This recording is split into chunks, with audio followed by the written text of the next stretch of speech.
Bon, c'est une vidéo qui s'inscrit dans le prolongement direct de la précédente, où j'évoquais la situation de visite impromptue. Je vais continuer un peu dans cette perspective, parce que le lendemain de ma situation, j'avais reçu une autre visite impromptue. Ça a frappé à nouveau. La typoque, c'est pas vrai, encore. Et là, pour le coup, non.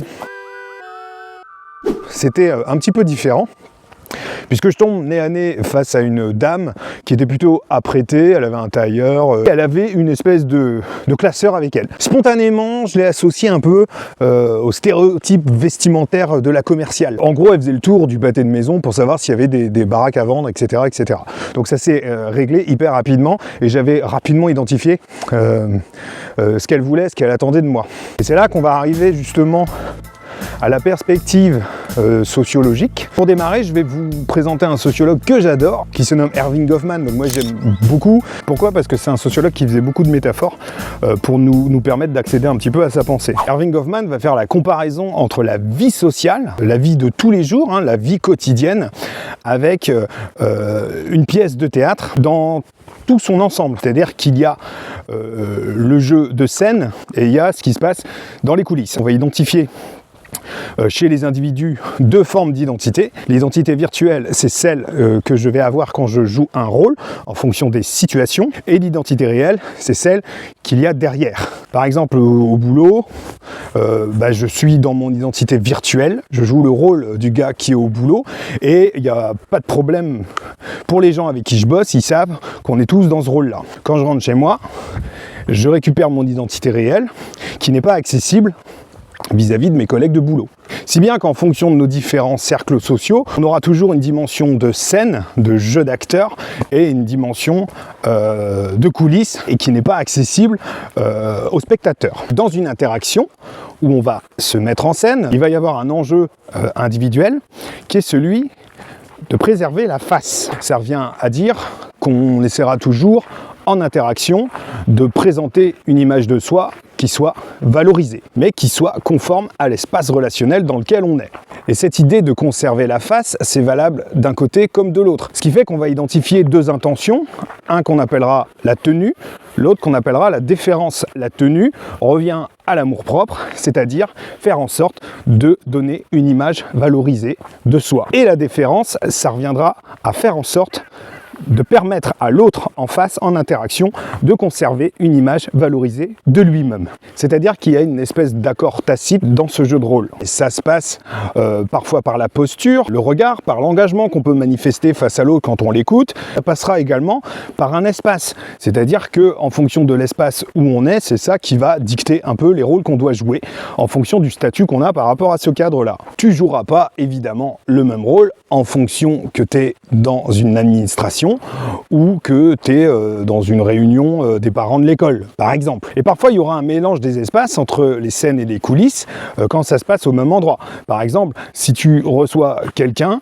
chez toi à dîner, ça se passera dans le salon, et cette situation sociale, ce jeu de scène se passera au même endroit où se trouvent nos coulisses, sachant qu'on aura rangé un peu le salon, on aura essayé de faire en sorte d'apprêter son environnement de façon à ce qu'il soit accueillant et ce qui soit adapté à la situation sociale, alors que dans ce même salon, d'habitude, tu as tous les jouets du gamin, tu as du bordel, et que parfois, tu es complètement affalé à moitié à poil dans ton salon. Bref, le fait d'aménager l'espace et de se montrer différemment dans ce genre de situation où tu reçois des gens, ça concourt à ce que le sociologue va nommer la tenue, donner une image de soi convenable. Et la conduite de déferment, c'est-à-dire faire en sorte que l'autre en face préserve aussi une image de soi convenable et valorisée, ça peut passer par différentes stratégies, comme le fait de s'intéresser à ce que fait l'autre, de le valoriser, pour lui permettre de justifier qu'il est à la bonne place et que la situation, elle est conforme. Et ça passe aussi parfois par de l'évitement, quand on va éviter certains sujets, justement pour éviter de le mettre dans l'embarras. Ça amènera donc des codes sociaux où on va être poli, on va essayer de faire attention à l'autre. Et parfois, il y aura un faux raccords qui créeront un petit peu le malaise dont personne n'est dupe, et c'est à partir de là que l'acteur qui est engagé dans l'interaction va essayer de faire en sorte d'y remédier en rompant le silence, en abordant un autre sujet, pourquoi pas sur la pluie et le beau temps. Et dans le cas d'un faux raccord où il y a un risque que soit ou l'autre en face perde la face, eh ben on essaiera de se rattraper, on fera une petite pirouette dans l'échange. Oh, si je te dis ça, non, mais c'est pas ça que je voulais dire, en fait je voulais dire ça pour essayer de rétablir une espèce d'équilibre là-dedans. Et ben finalement, dans une situation où on va chez quelqu'un à l'improviste, à aucun moment on lui laisse le temps de se préparer à minima pour basculer des coulisses à la scène. Parce que tout le monde n'a pas suffisamment de flexibilité cognitive pour passer rapidement d'un cadre à un autre. Le cadre rejoint une situation générale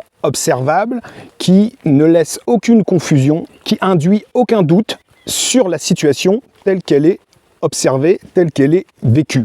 Par extension, sur le rôle qu'on est censé jouer là-dedans. En gros, si tu es à la gare, que tu vois un monsieur habillé comme un conducteur de train, ça laisse peu de doute en fait sur la situation. Donc si j'interpelle ce monsieur, probablement qu'il pourra me donner des indications en lien avec la situation de prendre le train. Le cadre induit une compréhension. Une fois qu'on a dit ça, on va commencer à granulariser. On va identifier deux formes de cadres. Les cadres primaires, les cadres transformés. Dans un cadre primaire, on identifie deux types de cadres, le cadre naturel, le cadre social. Alors s'agissant des cadres naturels, ça ne nous intéresse pas trop, mais en gros, là aujourd'hui il y a du crachin, je sais à quoi il est lié. S'il fait chaud, c'est parce qu'il y a du soleil, enfin voilà. En gros, ça c'est un cadre naturel qui nous permet d'avoir une compréhension assez facile de la situation. Mais après, on arrive aux cadres dits sociaux qui relèvent de l'activité humaine et qui relèvent d'une intentionnalité. Si je suis au boulot, j'ai le costume du gars qui est au boulot dans le cadre social du travail. C'est pas naturel, c'est socialisé, c'est intentionnel. Alors peut-être qu'en lien avec le distinguo cadre naturel et cadre social, vous serez tenté de me dire bah ouais, mais tu parlais de la météo avec l'activité de l'homme, donc l'intention de l'homme, ça vient péter le cadre naturel. C'est vrai que l'objection, elle est assez juste. Mais je vous rappelle qu'on est dans du purement théorique, donc l'idée c'est plutôt d'empiler les boîtes entre elles, de les ranger dans les bons tiroirs, de faire un peu d'ordre. Mais ce qui est intéressant, c'est la deuxième forme de cadre. La première étant les cadres primaires que je viens de vous énoncer, la seconde étant les cadres transformés. En gros, il y a d'autres moments où on va être dans une situation où le cadre, il est réinterprété, mais on va avoir conscience que c'est réinterprété. On est dans ce qui s'appelle une modalisation, c'est-à-dire une copie du cadre primaire. Si un groupe de rock fait une répétition, il n'y a pas le public, ils sont dans une mise en situation où ils font le concert. Ils sont donc en train de répliquer la situation du concert dans un contexte où on n'est pas en concert, mais ils sont pleinement conscients, les individus, que c'est pas le vrai concert. Dans la même perspective, par exemple, si tu dis à des gens qui vont participer à une expérience, ils sont conscients en fait qu'ils participent à une expérience. Tout le monde sait à quoi s'en tenir. Le cadre, il est identifié. Si par exemple, avant un rendez-vous, avant un entretien d'embauche, par exemple, où je m'entraîne, je fais semblant, je suis chez moi, je serai de fait en train de poser un cadre modalisé d'une situation sociale que je vais vivre, et donc c'est une façon de l'anticiper. Et quand j'irai à mon rendez-vous, théoriquement, je m'attends à retrouver un cadre primaire social.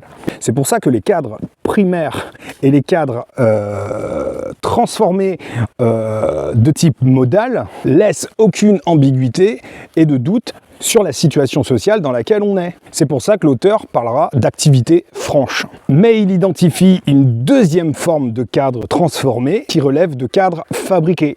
C'est-à-dire que d'un côté, on a la modalisation qui va revenir à faire une copie du modèle, et dans le deuxième, il va y avoir une fabrication, mais contrairement à la première exception, l'individu n'est pas conscient de cette modification, de cette transformation, de ce déplacement. Si par exemple à ta porte il y a quelqu'un qui sonne, il est habillé en agent EDF, il te dit qu'il vient vérifier les compteurs et qu'en fait c'est un escroc, il t'a complètement dupé. Si par exemple tu rentres chez toi, ta femme te dit tiens on va se regarder un petit film que j'ai loué, que tu débarques et que tout d'un coup, surprise, t'as plein de gens qui sont présents, c'est ce qu'on appelle un cadre fabriqué. On pourrait faire appel par exemple à la question de l'humour quand tu comprends pas que c'est du second degré et que tu prends au sérieux, au même titre que tu prendrais comme une plaisanterie une affirmation qui est sérieuse. C'est en ce sens-là que le cadre fabriqué n'est pas forcément intentionnellement négatif. Par contre, cela peut générer chez l'individu,